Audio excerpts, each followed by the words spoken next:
Bismillahirrahmanirrahim. Assalamualaikum warahmatullahi wabarakatuh. Apa kabar, Tolib-Tolibah? Alhamdulillah, kita bisa bertemu kembali. Baik, hari ini kita akan mempelajari tentang teks laporan percobaan. Tujuan kita mempelajari teks laporan percobaan adalah yang pertama, mengidentifikasi informasi teks laporan percobaan. Yang kedua, mengidentifikasi ciri-ciri teks laporan percobaan. Yang ketiga, mengidentifikasi fungsi teks laporan percobaan. Yang keempat, menyimpulkan teks laporan percobaan.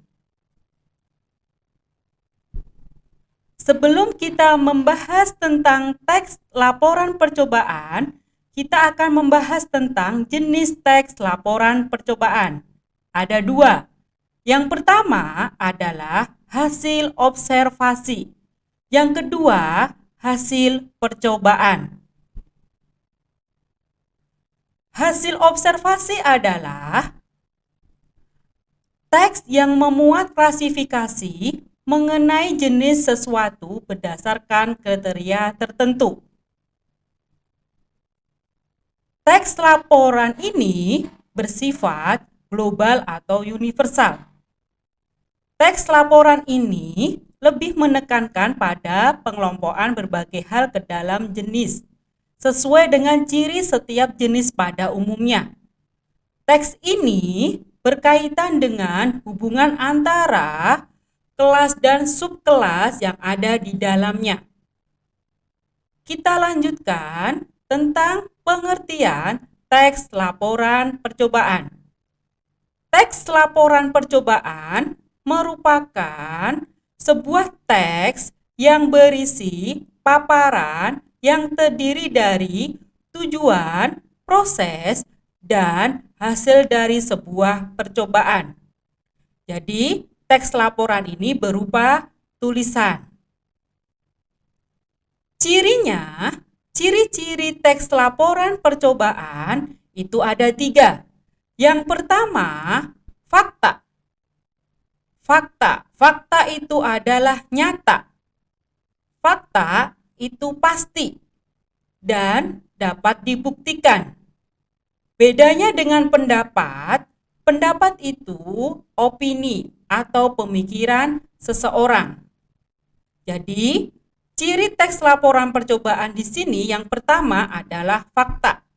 Semua yang dilaporkan itu berdasarkan fakta atau kenyataan. Yang kedua adalah lengkap. Disampaikan kepada pembaca secara utuh. Jadi, pembaca ketika membaca teks laporan percobaan disajikan secara lengkap. Yang ketiga adalah objektif. Di sini sesuai dengan yang sebenarnya, tidak memihak kepada pihak tertentu. Dilaporkan apa adanya. Fungsi teks laporan percobaan. Di sini ada kata kuncinya, yaitu info buku masa tanggung. Maksudnya adalah yang pertama, fungsi teks laporan di sini yang pertama adalah sebagai informasi. Di sini, hasil teks laporan percobaan ini sebagai informasi kepada pembaca. Kedua, sebagai bukti. Kalau seseorang melakukan laporan percobaan, teks laporan percobaan ini sebagai bukti. Yang ketiga, sebagai dokumentasi. Maksudnya adalah hasil teks laporan percobaan ini didokumentasikan agar sewaktu-waktu dibutuhkan kita bisa langsung melihatnya. Yang selanjutnya sebagai pemecahan masalah. Laporan teks percobaan ini sebagai pemecahan masalah. Jika kita umpamanya nih, kalian suka bakso, kemudian kalian bingung bakso ini mengandung boraks atau tidak ya? Nah, kalian bisa mencari hasil teks laporan percobaan ini, cara menguji bakso itu mengandung boraks atau tidak. Nah, kalian bisa mengadakan percobaan sederhana. Dari situ, kalian bisa menguji coba bakso tersebut, apakah mengandung boraks atau bukan. Selanjutnya, sebagai pertanggungjawaban. Jadi, hasil teks laporan percobaan ini sebagai tanggung jawab kita kalau kita diberi tugas untuk melakukan percobaan. Baik, itu adalah materi teks laporan percobaan. Kita bertemu kembali dalam materi selanjutnya.